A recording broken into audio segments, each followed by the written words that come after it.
வணக்கம். இன்றைய முக்கிய செய்திகள். சென்னையில் உள்ள அண்ணா பல்கலைக்கழகத்தில் மாணவி ஒருவர் பாலியல் பலாத்காரம் செய்யப்பட்ட சம்பவம் பெரும் பரபரப்பை ஏற்படுத்திய நிலையில் இந்த விவகாரத்தில் ஞானசேகர் என்பவர் கைது செய்யப்பட்டார்.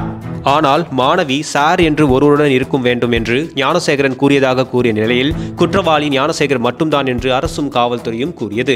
ஆனால் எடப்பாடி பழனிசாமி யார் அந்த சார் என்று தொடர்ந்து கேட்டு வருகிறார். இந்த நிலையில் சென்னையில் 3 சிறுமிகள் பாலியல் பலாத்காரம் செய்யப்பட்டதற்கு கண்டனம் தெரிவித்துள்ள எடப்பாடி பழனிசாமி அன்று ஒரு சார் இருந்ததாகவும் இன்று தமிழகத்தில் பல சார்கள் பெண்களின் வாழ்க்கையை சீரழிப்பதாகவும் கடுமையாக சாடியுள்ளார். இது தொடர்பாக அவர் வெளியிட்டுள்ள பதிவில் சென்னை திருவேக்கா நகர் பகுதியில் 3 சிறுமிகளை 3 நபர்கள் காதலிப்பதாக கூறி மறைவான இடத்திற்கு அழைத்துச் சென்று சிறுமிகள் பாலியல் வன்கொடுமைக்கு ஆளானதாக வரும் செய்தி அதிர்ச்சி அளிக்கிறது.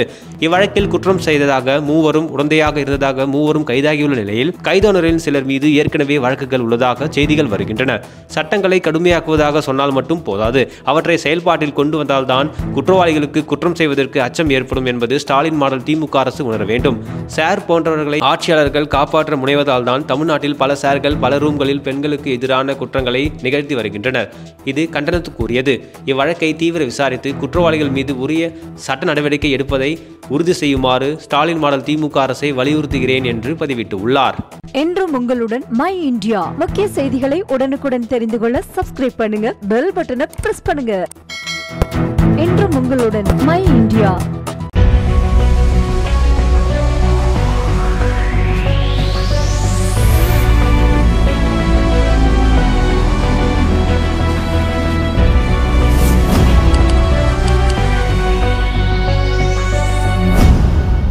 தேசத்தின் நம்பிக்கை மாத இதழ் அப்பா பதிப்பகம் இணைந்து வழங்கும் நேர்மையாளர் சகாயம் IAS அவர்களின் அனுபவ பதிவில் கடைசி தரியில் கண்டாங்கி சேலை இப்போது பரபரப்பாக விற்பனையாகிக் கொண்டிருக்கிறது.